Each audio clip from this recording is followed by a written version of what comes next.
কিন্তু আমরা বাংলাদেশের মানুষেরা কত নেতারে যে স্মরণ করি, আমরা আপনার রসুলকে ব্যতীত।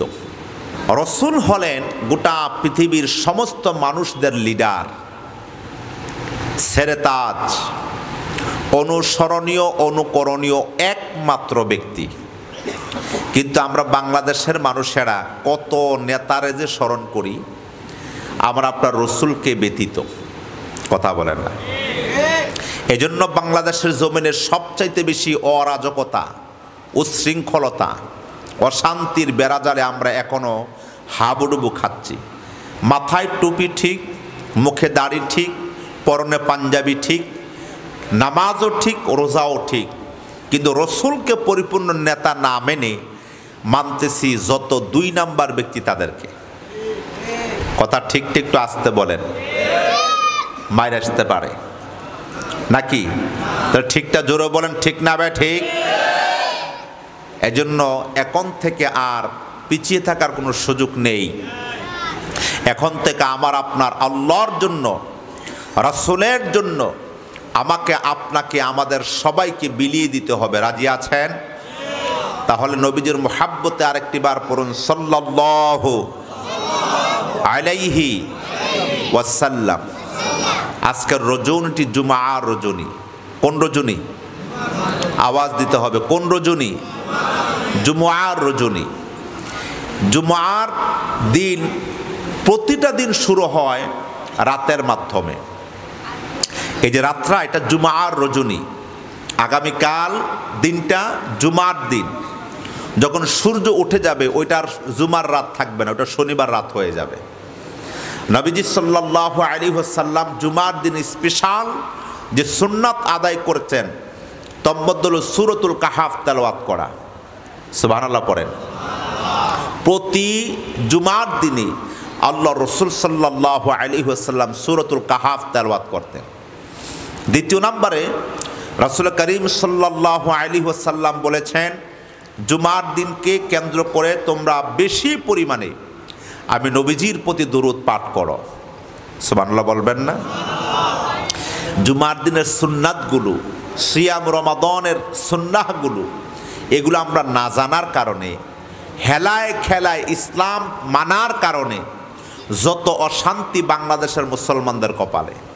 যদি আমি আপনি জেনে বুঝে সুস্থতার প্রতীক হয়ে আল্লাহর কথা, রাসূল করিম সাল্লাল্লাহু আলাইহি ওয়াসাল্লামের আদর্শ পালন করতাম, কসম আল্লাহর, এ বাংলাদেশ 2 নাম্বার অসৎ চরিত্র, দুর্নীতিবাজ, সুদখোর, ঘুষখোর, জালিম, স্বৈর শাসক, আলেম বিদ্বেষী, ইসলাম বিদ্বেষীরা কোনোদিন আমার আপনার মাথার ওপরে মাতবরি করার সাহস পেত না।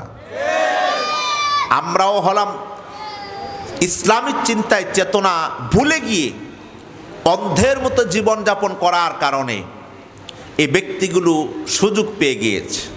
তবে এখন আল্লাহ তাআলা সেই স্বৈর শাসক জালেম থেকে বাংলাদেশের মুসলমানদেরকে আল্লাহ হেফাজত করার জন্য জোরে বলি আমিন। এখনো যদি আমি আপনি নিজেকে প্রস্তুতি গ্রহণ না করি, একনিষ্ঠ আন্তরিক ইসলামের পথে আমি আপনি যদি অনড় অটল না থাকি, সেই গতিটা আবার ফিরে আসতে পারে। কথা কয় না? ফিরে আসতে, আওয়াজ দেন, ফিরে আসতে। আপনার কি চান অতীতের মতো আবার কষ্ট ভোগ করতে, নির্যাতনের শিকার হতে, জালিম স্বৈর শাসকের রাঙ্গা চক্ষুর সম্মুখে থরথরে নড়বড়ে দুর্বল হয়ে থাকতে? আমি আপনি তো সদা সর্বদা একমাত্র শক্তি সামর্থ্যবান যাকে মনে করি তিনি হলেন আমার আপনার আল্লাহ। জোরে বলেন ঠিক না ভাই? ঠিক বলুন। আর সে আল্লাহ তাআলার সন্তুষ্টি এবং আল্লাহর ভালোবাসা পেতে হলে আল্লাহর কথা হলো, আমার রসুলকে তোমরা নেতা এবং রসুল হিসাবে স্বীকার করবে, মনে প্রাণে, গোপনে প্রকাশ্যে, সব অবস্থায়। যদি তা না হয়, আমার ইসলাম থেকে মুখ ফিরিয়ে নাও, আমার কোরআন থেকে মুখ ফিরিয়ে নাও।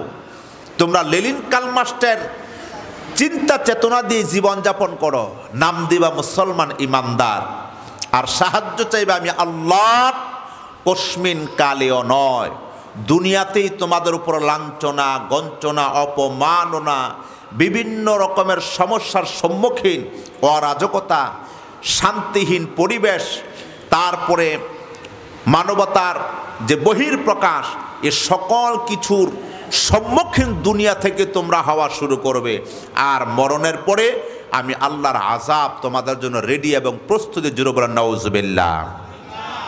আল্লাহর সে আযাব, এর বিপরীত যদি আল্লাহর শান্তি খুঁজে পেতে চাই আমি আপনি, দুনিয়া থেকে আল্লাহর বিধান অনুযায়ী আমাকে আপনাকে জীবনযাপন করতে হবে।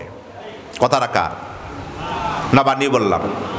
এটা আওয়াজ দিয়ে বলেন, বানিয়ে বলেছি?